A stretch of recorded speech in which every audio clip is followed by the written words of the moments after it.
Hello everyone, I'm Secretary of Agriculture Sonny Perdue, and I'd like to welcome you to the sunny side of the farm.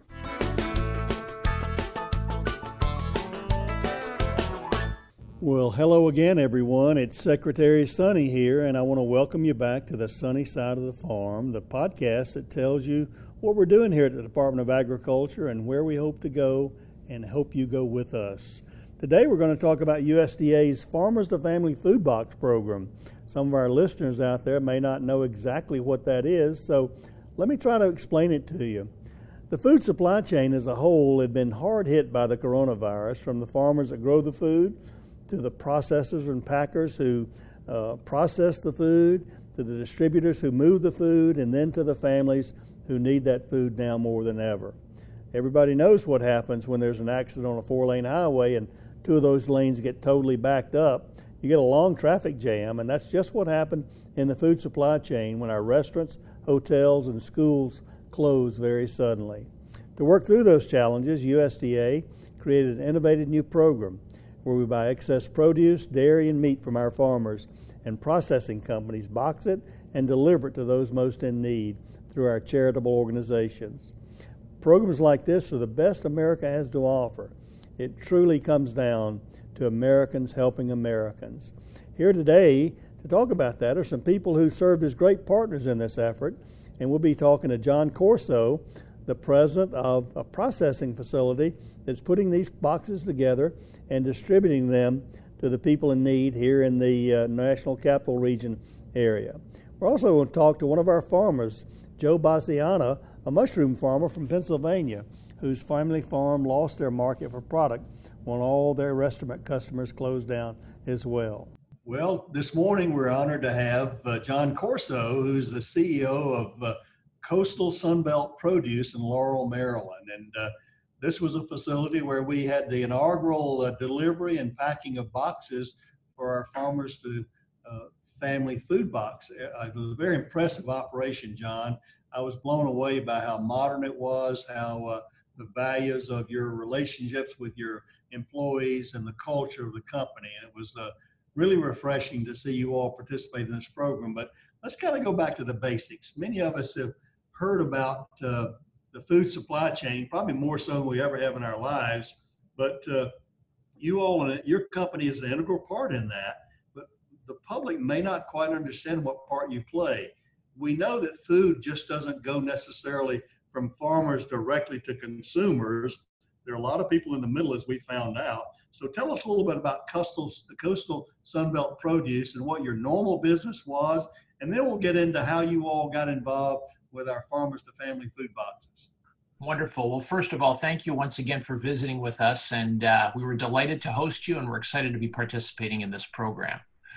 So Coastal Sunbelt Produce is a food service distributor. There are really two types of distributors, two areas of focus, retail and food service. Coastal Sunbelt Produce focuses on the food service side. And effectively, like we like to talk about internally, we're everything between the farm and the table, or the farm and the fork.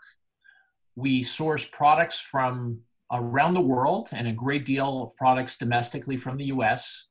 We transport them into our facility, and then we redistribute them and often repack and reprocess many of them and deliver them to food service operators in and around our region. We're a regional player.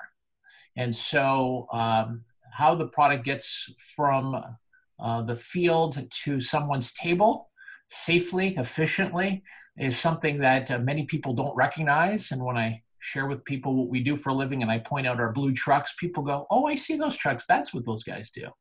Yes. Well, it's an important part, obviously, and as I indicated, your facility was very impressive. We saw your workers there, associates, preparing some of the food that we see in grocery stores there, prepared produce and vegetables and fruits there, helping to get them up in a very easily consumer-based prepared way.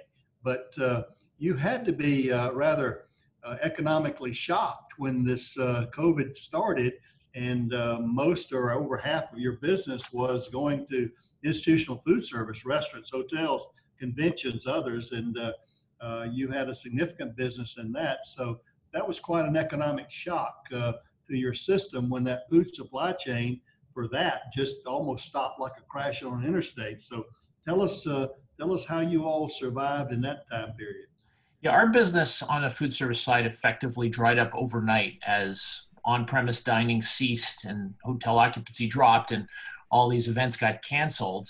The company lost several hundred millions of dollars of revenue within the span of a couple of days. And it was alarming. There was a lot of uncertainty. And I think it's at times like these that you really see the DNA of a company. And so we huddled as a team. We realized what we were facing, and we focused on how to right-size what we're doing and to pivot to new areas of growth. So our focus from the start has been one of live to fight another day. And the way we figured out how to do that is adjust our business to deal with the new reality and then position ourselves to win the fight. How do we sort of reposition our company to make sure that we're there for our customers as they fight on, and how we are there post-COVID and make sure that we prevail. Well, it was evident when we were there that many of those nice trucks that you had are very proud of were idle there that day, that usually would have been on the road out to various establishments delivering fresh fruits and vegetables and other produce to your institutional markets, restaurants, and as you said, hotels and other types of institutional markets there. So it had to be quite a shock. But I applaud you and as you indicated, the DNA of survivorship of your company built on a culture there. Tell me a little bit about, you took some great pride in the culture of the company that led in relationships. So tell me kind of your motto of what your company at Coastal Sunbelt really, who are you as a culture? Well, our DNA as a company is, and our focus as a company, I should say, and our values are on food, people, and relationships. That's what governs what we do. That's our purpose.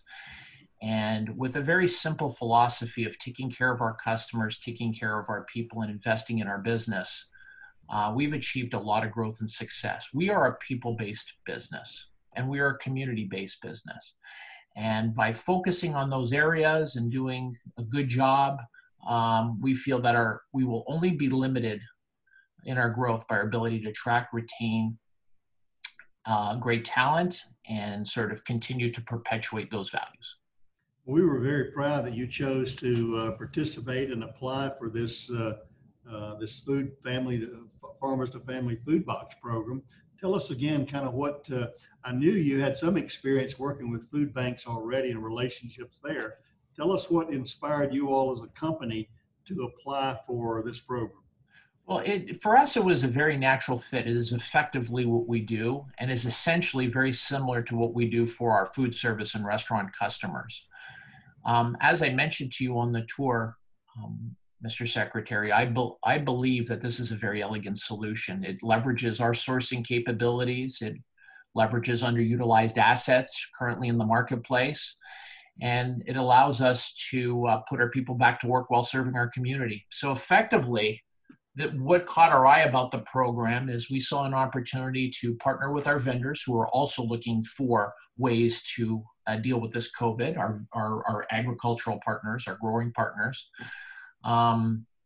Then it was a way to put our food service facility and our people back to work. With this program, we've been able to bring back 50 furloughed workers and effectively have them do what we were doing for restaurants, which is repacking a predetermined basket of items into a box and shipping it on our refrigerated trucks.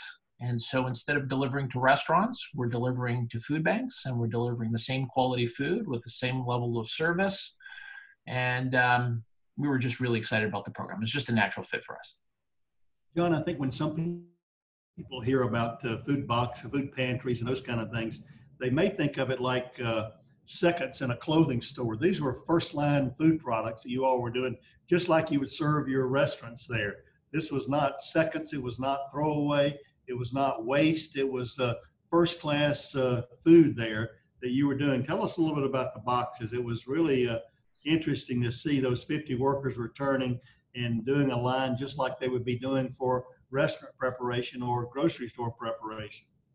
Well, in undertaking this program, again, we come back to our values. And for us, it was just very important to make sure that if we were going to do this program, we would put food in the box that we would be proud of, food that we would all eat, that our restaurant customers would accept, and that we did this properly. And so the food is all it is the same food that we would be delivering in normal times to our restaurant customers. We pack them in boxes. The boxes are weighing about 20 to 25 pounds each. It was very important for us to make sure that we maximized the amount of food for the dollar so that as many people as possible could get fed. And there is nothing other than stuff that we could be proud of in the box.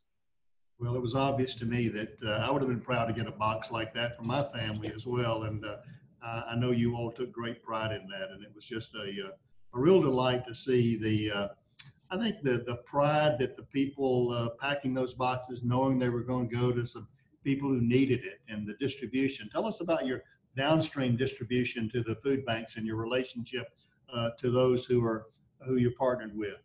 So we've long been a supporter of our community and have partnered with food banks in our area, the Maryland Food Bank, Capital Area Food Bank. We are a big participant in Brighter Bites, which serves schools and PTO organizations, and also the city of Baltimore. And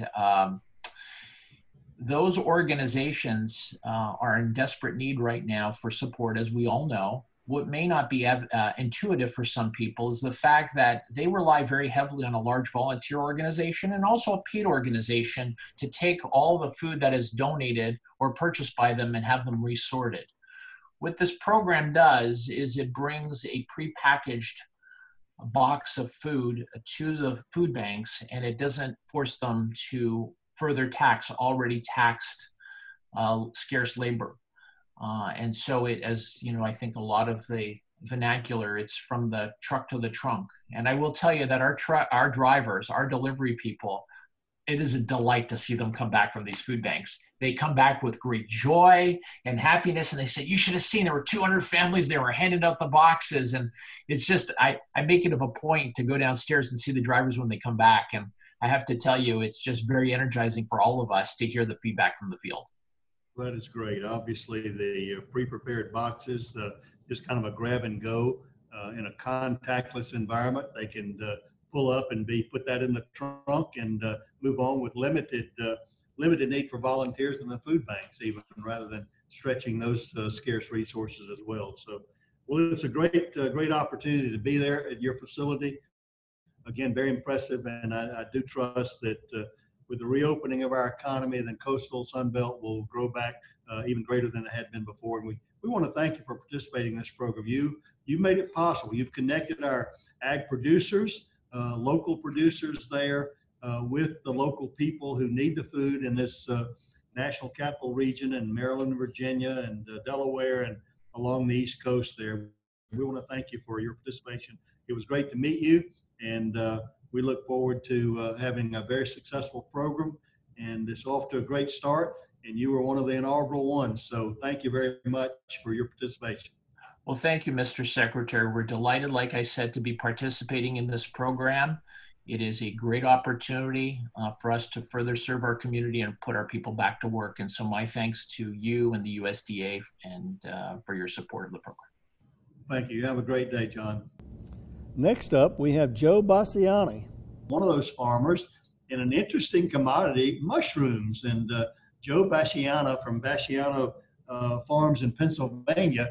It's a great area where mushrooms are grown, have been for decades there. And Joe and his family have been in that business. And welcome, Joe. We're glad to have you today. Thank you for having me, Secretary.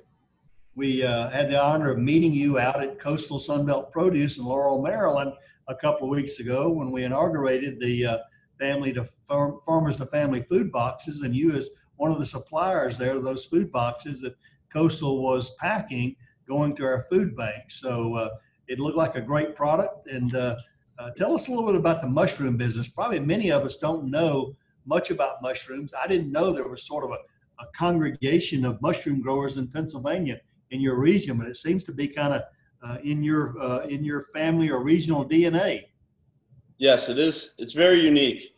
In Kennett Square, Pennsylvania, where we are, over 2/3 of the mushrooms grown domestically in the United States are produced here.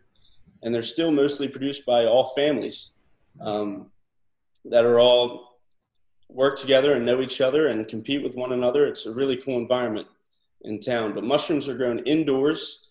Mushrooms are grown on a very manipulative schedule. So we can manipulate the time period it takes to harvest the product. It can depend on supply and demand. We try to gauge that throughout the year.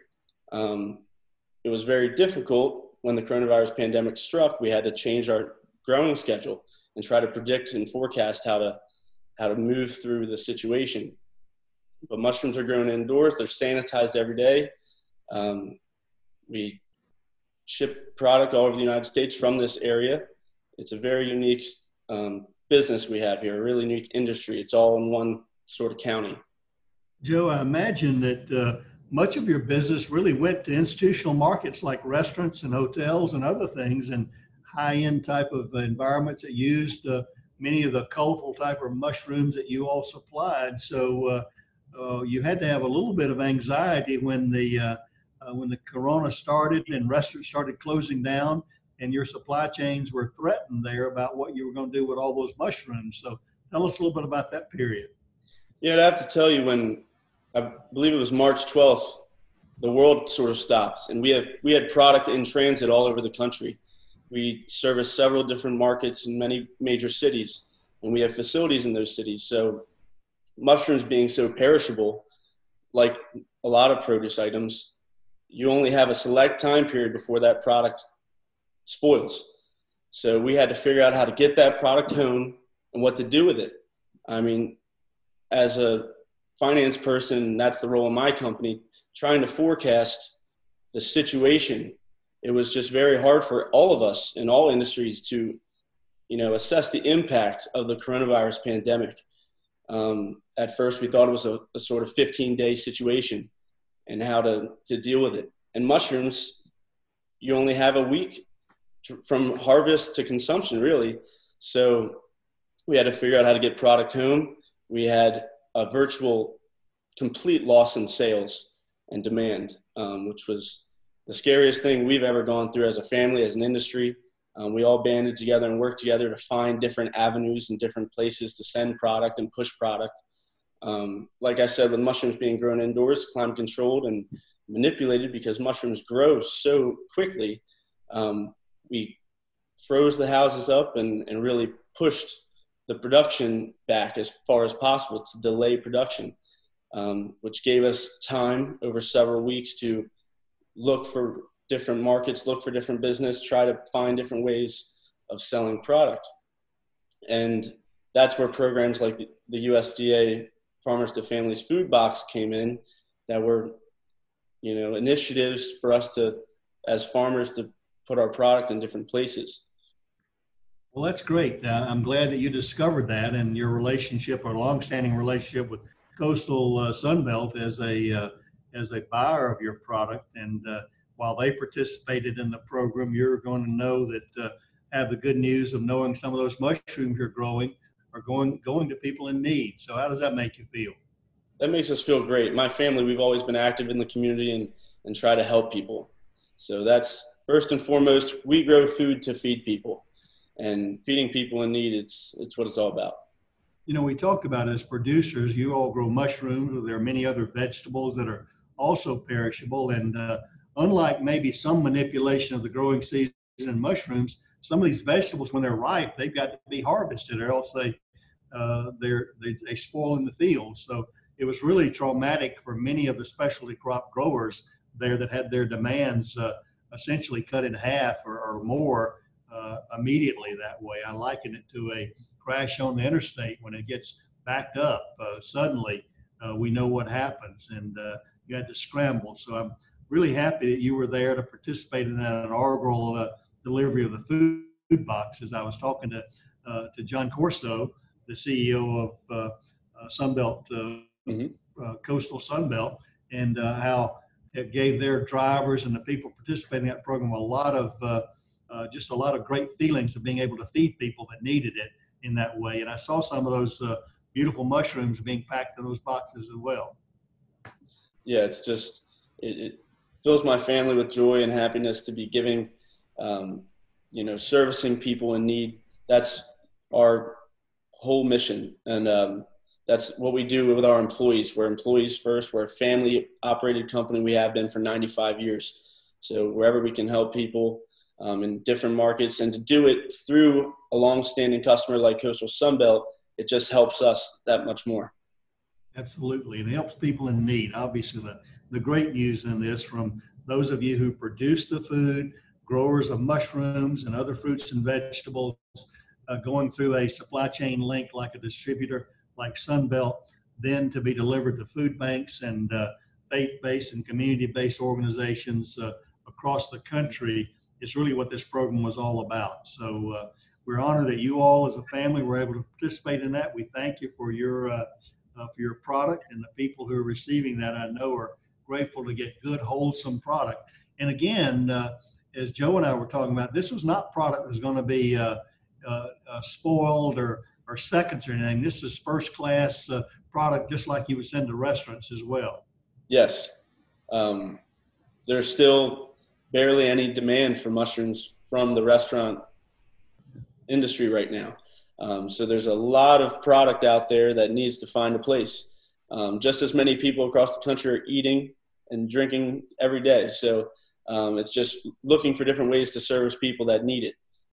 Well, Joe, for you and your family, thank you all for participating in this program along with Coastal and this food supply chain, getting to those people who it does have to be heartwarming to know that those great mushrooms you're growing are on the tables of people who need the food, may be unemployed recently, may have never been in this situation before, but through the distribution of food pantries across the country are getting access to wholesome, healthy, nutritious food like Basciani mushrooms. Thanks again, and we're delighted to see you and wish you well. As these restaurants open up, we're hopeful and confident that your business will return to former glory. I hope so too. Thank you for having me, Mr. Secretary.